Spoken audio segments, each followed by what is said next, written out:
Today's community news segment is brought to you by Fitzmaurice Hand Institute.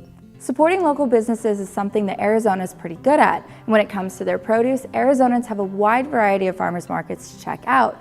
But what makes farmers markets different than your favorite grocery chain? Well, the big difference is this: the produce is picked from local farms that day and brought straight to the market for consumption. This means that your food is completely bypassing the lengthy process that commercial farms take to get the produce from the farm to your kitchen.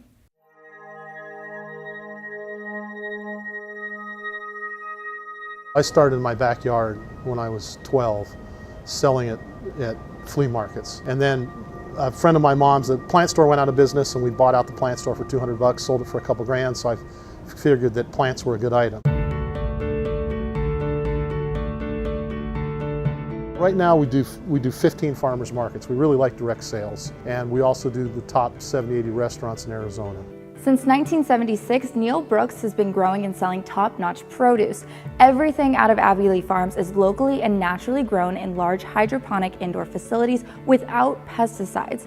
Instead, live parasitic insects such as wasps are used as natural pesticides to eliminate chemicals from the growing process. Our forte is heirloom tomatoes. We grow big slicers that are 7, 8 ounces, and then cherry tomatoes. We work with a lot of other family farms. For our farmers markets, we buy a couple truckloads a week. So we really try and go to a farm that has like number 2s, which taste just as good, but they're too big, they're too small, they have overage.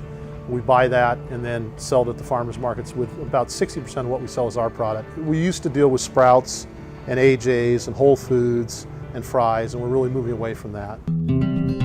The market doesn't really recognize freshness, quality, local, which is what our real niche is. They really want price, price, price. Even though everybody talks about local, you'll find very little local product in most of the chains.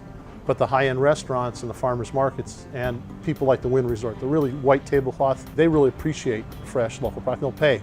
The big guys won't pay that extra, even 5 or 10%. 40% of what farmers grow is wasted, which is stupid. It doesn't make any sense. And it's because we demand the same look every time we buy.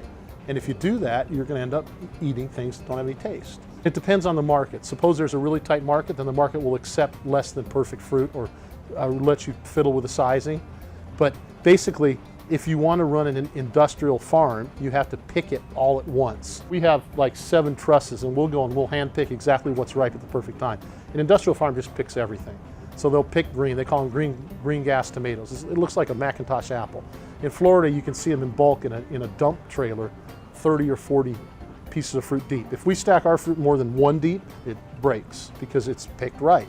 So from an availability standpoint, if you pick by the standards of an industrial grower, you have 3 weeks to market the fruit.